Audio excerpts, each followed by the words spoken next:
Happening today, a Florida favorite ready to reopen and welcome manatees to some warmer waters. They get chilly too when things cool off outside. They do, and after back-to-back hurricanes, it led to some uncertainty for our home of our favorite mammals. The TECO Manatee Viewing Center will reopen its doors to guests later today. 10 Tampa Bay's Nick Valturo joins us live from Apollo Beach. And Nick, this is truly a sanctuary for both the wildlife and visitors alike. Good morning. Sarah, Caitlin, good morning. And oh, the humanity, right? This place is such a beacon of inspiration for so many people to come out, educate themselves on these cuddly aquatic creatures. I'm here with Jamie. Let's talk about this. You guys had some hurdles, some obstacles to overcome, a lot of problems with that first hurricane with Helene, but what was the rebuilding process like just to try to get this open?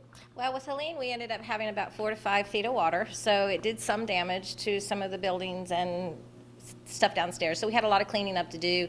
We've had some remodeling to do, replacement to do, and then we got hit again by Milton, so we had to kind of repeat the process. But we're up and running and ready to go with some minor things still needing fixed. Yeah, there's a few things, but you still get the general idea. But the temperature right now, you might not see manatees right away, right? 68 degrees is usually when they retreat from the water.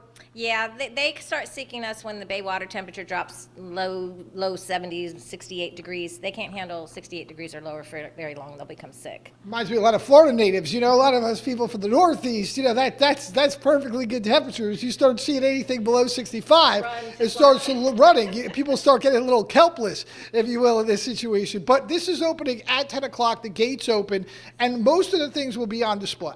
Everything will be open from 10 to 5, 7 days a week until April 15th, except for like Christmas Eve at 3, Thanksgiving, and Easter. So good to go. The rays will be here a little bit later. That habitat had to be reorganized and recleaned and things like that, but we're good to go. We offer trails, education facilities, 50-foot tower, so there's a lot to still see even if the manatees and rays aren't quite here yet. Well, the rays, you said also they just had to rehabilitate the tanks a little. There was a lot of sand, a lot of water. You had to fix those up, but that's going to be coming up soon. Correct. We should hopefully have them by the end of November, first part of December, but yes, that habitat went underwater, so they're having to have it. So the rays will be a early Christmas present if they start coming in December, but again, the gates open this place at 10 o'clock this morning.